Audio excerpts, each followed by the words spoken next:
জনপ্রিয় নায়ক ফেরদৌসের ক্যারিয়ারের অন্যতম কর্মব্যস্ত বছরগুলোর মধ্যে 2007 সাল ছিল অন্যতম।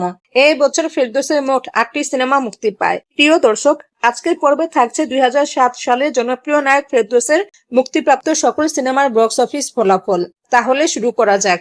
2007 সালে ফেরদৌস অভিনীত প্রথম মুক্তিপ্রাপ্ত সিনেমার নাম হলো বাংলার বউ। এ কে সোহেল পরিচালিত এই সিনেমায় ফেরদৌসের বিপরীতে অভিনয় করেছেন মৌসুমী। সিনেমাটি মুক্তি পায় 1 জানুয়ারি ঈদুল আজহায়। বক্স অফিস রিপোর্ট অনুযায়ী সিনেমাটি ফ্লপ হয়। 2007 সালে ফেরদৌস অভিনীত দ্বিতীয় মুক্তিপ্রাপ্ত সিনেমার নাম হলো জমেলা সুন্দরী। এ কে সোহেল পরিচালিত এই সিনেমায় ফেরদৌসের বিপরীতে অভিনয় করেছেন শাবনূর। সিনেমাটি মুক্তি পায় 1 জানুয়ারি ঈদুল আজহায়। বক্স অফিস রিপোর্ট অনুযায়ী সিনেমাটি ফ্লপ হয়। 2007 সালে ফেরদৌস অভিনীত তৃতীয় মুক্তিপ্রাপ্ত সিনেমার নাম হলো বৃষ্টি ভেজা আকাশ। সোহানুর রহমান সোহান পরিচালিত এই সিনেমায় ফেরদৌসের বিপরীতে অভিনয় করেছেন মৌসুমী। সিনেমাটি মুক্তি পায় 2 মার্চ। বক্স অফিস রিপোর্ট অনুযায়ী সিনেমাটি ফ্লপ হয়। 2007 সালে ফেরদৌস অভিনীত চতুর্থ মুক্তিপ্রাপ্ত সিনেমার নাম হলো দুঃখিনী জোহরা।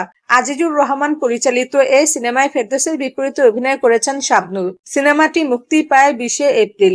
বক্স অফিস রিপোর্ট অনুযায়ী সিনেমাটি ফ্লপ হয়। 2007 সালে ফেরদৌস অভিনীত চতুর্থ মুক্তিপ্রাপ্ত সিনেমার নাম হলো তুই যদি আমার হইতিরে। উত্তম আকাশ পরিচালিত এই সিনেমায় ফেরদৌসের বিপরীতে অভিনয় করেছেন মৌসুমী। সিনেমাটি মুক্তি পায় 17 আগস্ট। বক্স অফিস রিপোর্ট অনুযায়ী সিনেমাটি হিট হয়। 2007 সালে ফেরদৌস অভিনীত ষষ্ঠ মুক্তিপ্রাপ্ত সিনেমার নাম হলো আহা। এনামুল করিম নির্ঝর পরিচালিত এই সিনেমায় ফেরদৌসের বিপরীতে অভিনয় করেছেন সাথী। সিনেমাটি মুক্তি পায় 14 অক্টোবর ঈদুল ফিতরে।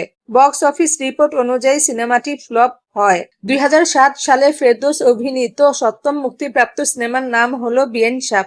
আবুল কালাম আজাদ পরিচালিত এই সিনেমায় ফেরদৌসের বিপরীতে অভিনয় করেছেন শাবনূর। সিনেমাটি মুক্তি পায় 21 ডিসেম্বর ঈদুল আজহায়। বক্স অফিস রিপোর্ট অনুযায়ী সিনেমাটি মোটামুটি ব্যবসা করে। এবং সর্বশেষ 2007 সালে ফেরদৌস অভিনীত অষ্টম মুক্তিপ্রাপ্ত সিনেমার নাম হলো এক বুক জ্বালা। শাহিন সুমন পরিচালিত এই সিনেমায় ফেরদৌসের বিপরীতে অভিনয় করেছেন মৌসুমী। সিনেমাটি মুক্তি পায় 21 ডিসেম্বর ঈদুল আজহায়। বক্স অফিস রিপোর্ট অনুযায়ী সিনেমাটি হিট হয়। প্রিয় দর্শক, 2007 সালে ফেরদৌসের মুক্তিপ্রাপ্ত 8টি সিনেমার মধ্যে হিট হয় 2টি, মোটামুটি ব্যবসা করে 1টি এবং ফ্লপ হয় 5টি সিনেমা।